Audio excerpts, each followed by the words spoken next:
pa rin yung sticker na nilagay. So, pangarap niya kasi magkaroon ng sticker. So, titirin ko siya mga ito. Sa ating po, hindi ko na makapunta eh, mahalaga nakarating na ako sa ano. So, ito nga pala si Utol ko. Yung trailer driver ng San Miguel. Napakabait na tao. So, tingnan natin yung kanyang mga naiwan sa kanyang tahanan. Punta ako mamaya. So, ito na nga pala yung anak nung kapatid ko ni Anthony. Ayun o. Ito, nasa tiyan pa lang to nun eh. Tama ba? Tama. Ano pangalan mo, bebe?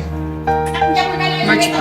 March 5 namatay si Kuya. March 10 pinanganak. March 5 namatay si Utol ko. Eh, ito ka na kaya March 10 pinanganak to. Ayun, ang gandang bata. Oh.